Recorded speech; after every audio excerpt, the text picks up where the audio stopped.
Good morning, friends. Today we shall discuss the preludes written by T.S. Eliot. Before we go with the poems, we shall go with a little introduction about the poet, and then we shall go with a little introduction of the poem as well as. So, far the poet is concerned, T.S. Eliot is a famous name in English literature, 20th century English literature, and you have definitely heard this name. He was born on 26 September 1888 and lived up to 4 January 1965. That is, he died in 1965. He was an American born British poet, essayist, publisher, playwright, literary critic, and editor. So he is not only a poet but essayist also. He has written essays like the personality and impersonality. Publisher, he has been also the publisher. Playwright, he has written also some of the plays, just like the Hello Man. Literary critic and editor. He was American born and British poet because born in America, but later he shifted in England. So he born in St. Louis, Missouri, to a prominent Boston Brahmin family. Boston Brahmin family. And then he moved to England in 1914 at the age of 25 and went on to settle, work, and marry there. That is, he settled himself there. There he worked, there he married also. He is considered or known, he is well known, one of the 20th century major poets. He attracted widespread attention for his poems, like the love song of J. Alfred Prufrock in 1915, which was seen as a masterpiece of modernist movement. So, his fame, his popularity came with this poem in the beginning, the love song of Alfred Prufrock in 1915. Then this poem was followed by some of the best known poems in English language. You might have also heard their names, like The Wasteland in 1922. The Wasteland is a very famous poem written by T.S. Eliot. The Hollow Man, that is in 1925. Ash Wednesday, 1930, and Four Quartets in 1943. So, in this way, these are his famous poems for which T.S. Eliot is well known in English literature. He was also known for his 7 plays, as we have already said that he has been a good playwright also. So he has written 7 plays. Particularly, I am here referring only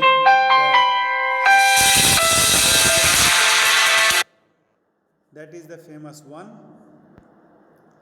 Murder in the Cathedral in 1935 and Cocktail Party in 1949. So these 2 plays were the famous plays written by T.S. Eliot. He was also awarded the Nobel Prize in Literature in 1948 for his outstanding pioneer contribution to present day poetry. So he changed the direction of the present poetry, and for that he won the Nobel Prize in Literature in 1948. The Wasteland and the Love Song of J. Alfred Prufrock were the poems which set new trends in poetry. So these two poems were very important poems, and they set the new trends in literature, in 20th century literature, English literature. He created rhythms and images which were modern and reflected the tension of contemporary life. So, this was the important feature of his poetry, that his images were modern and they reflect the tension of the modern life, the contemporary life, the city life. Therefore, his poetry is marked by dissatisfaction with the cultural and social situations. That is, in his poetry, if you go through, you will find that the poet is very much dissatisfied with the cultural and social conditions of the world or of the life that we are living. So he is angry with the contemporary system of society and culture because he upholds the strong conservative element. He is strongly conservative, and therefore this element is always there in this dissatisfaction because he followed the conservative perceptions of the ideology. So far the poetry is concerned, he has defined poetry. You will, when you go in further classes, you will study his essays written on poetry, poetry and tradition, the theory of impersonality, that is very famous one, and this changed all the trends of English literature at that time. So what he has said about the poetry, Eliot says that poetry is not the turning loose of emotion, but an escape from emotion.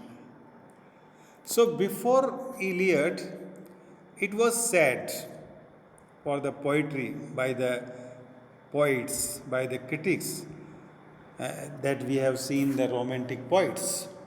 So in the romantic revival, what they think about the poetry, that the poetry was the spontaneous overflow of the thought recollected in tranquility, recollected in silence. So they thought that the poetry was the subjective. They thought the poetry should contain the nature, love, colors, flowers, etc. But, or that is the poetry is full of the emotions. But Eliot rejected, absolutely rejected that criticism of poetry, that definition of the poetry which Wordsworth, Coleridge, who were the prominent poets of romantic revival, said. So Eliot says that it's not the expression of personality but an escape from personality. So it is an expression of impersonality. In other words, we can say that Eliot upholds or says. So it's not expression of personality, it's not about self, but it is about others as well as. It should be objective. He means to say that the poetry should be objective. So its central purpose can be described as a search for detachment or impersonality. So Eliot says that the poetry is the detachment from self, or that we can say that it is writing about impersonality. So the poetry should be impersonal but rooted in tradition, because he was a conservative poet, so he also upholds the traditional values. So, dear students, we owe an immense debt to Eliot for extending the range of English poetry. Now, we shall try to know what is there in this poem that we have in our syllabus. The Preludes, very famous poem written by T.S. Eliot. T.S. Eliot, who brought a revolution in English poetry.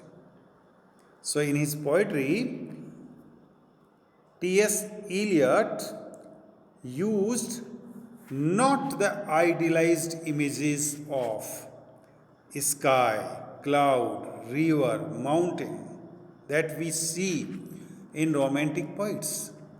But here in Eliot's poetry, we don't find such images. But his poetry is full of everyday expressions and objects of the city life, and therefore was able to create poetry out of their ugliness. So Eliot has created the poetry what he has seen in the city life. His objects of his poetry are the city life, the ugliness of the life. So he has brought out, he has created poetry out of the ugliness of the modern lives. So the word prelude that we have, it means preparatory exercise expected to lead something more full-fledged. That is prelude. So it is spoken, said, or sung in the introduction of something which is going to be great or something big, full-fledged. So these poems, actually the preludes have the 4 poems. It contains 4 stanzas. So they are also considered as 4 poems. So these are the 4 sketches which have been written in 1910 to 11. Vividly done with a painter's eyes, means the depiction is remarkable. The poet has depicted the scenes are absolutely remarkable. And he has captured landscape and atmosphere in the first 2 and describing 2 character sketches in the last 2. So in the first 2 he has captured the landscape and atmosphere, and in the other 2 poems or the 2 stanzas he has described the 2 character sketches. So these poems depict what? What is the theme of these poems? These 4 poems.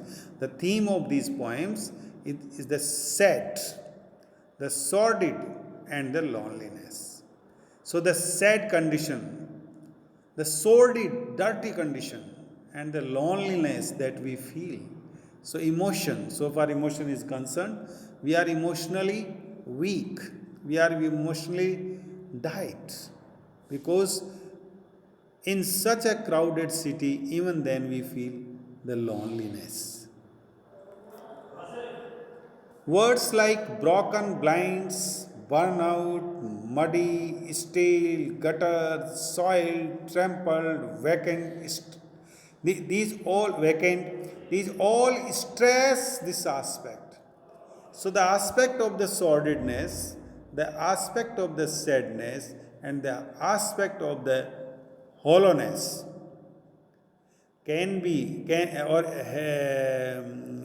been expressed very beautifully through the images, through these words by the poet, like the broken blinds, burnout, muddy, stale, gutter, soil, trampled, etc. Such words which shows the sordidness of the city life. So these depictions, they definitely contrast sharply with the Romantics and Pre-Raphaelites, as I have already discussed. So Eliot's theory of poetry, Eliot's poetry is totally contrary with the Romantics. Because the Romantics were subjective, they loved nature, they spoke about love, color, flowers, etc. But here the poet does not talk about all those things, but he means to say that the poetry should be objective, impersonal poetry. So, this is a reflection not only on the city life and the ugliness of urban conditions, but also the perception of the poet. So, it is the perception of the poet that a poet should depict what he sees in reality. And the reality that he has seen in those cities is that the city life is very boring, monotonous, very lazy, and very ugly and dirty. There is a great deal of objectivity and even a measure of sardonic humor. So the humor is also there because he taunts all the fashions and all the manners that we follow and the life that we are living, or the contemporary of him who are living at that time. So it is also a humor, जिसको अपन कटाक्ष कहते हैं, वो भी इस life पे है. These four parts of preludes presents the images to stinking city streets, dirty, foul-smelling people of the cities. So what about these poems? They are about the city images, that is the stinking city, dirty city streets, गलियाँ, गंदी गलियाँ, dirty जो smells आ रही है इन शहर से, इसमें लोगों में जो स्मेल आ रही है, उन सब के बारे में जो है कि पोइट बात कर रहा है इस पॉइंट में. अपन इसको एंजॉय करेंगे.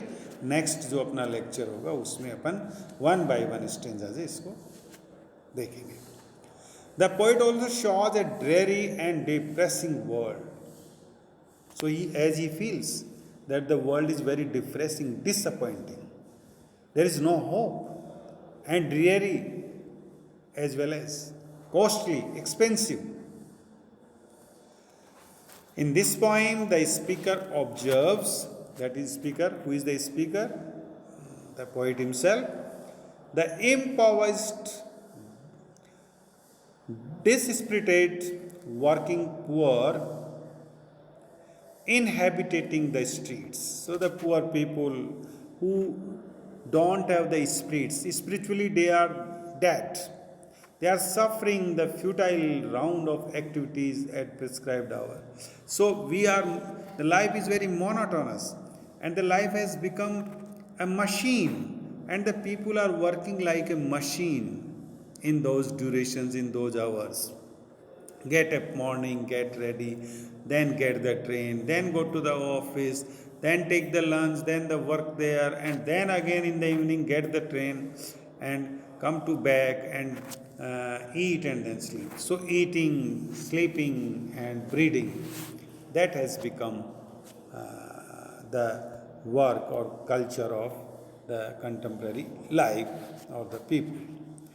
So he says that there is very little hope for them to escape from their sordid, drab, mechanical existence. So it's very difficult to escape oneself from such a life once he is plunged into it.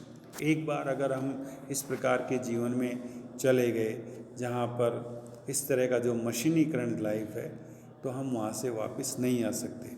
Many people who were living in villages, now they have shifted into the cities.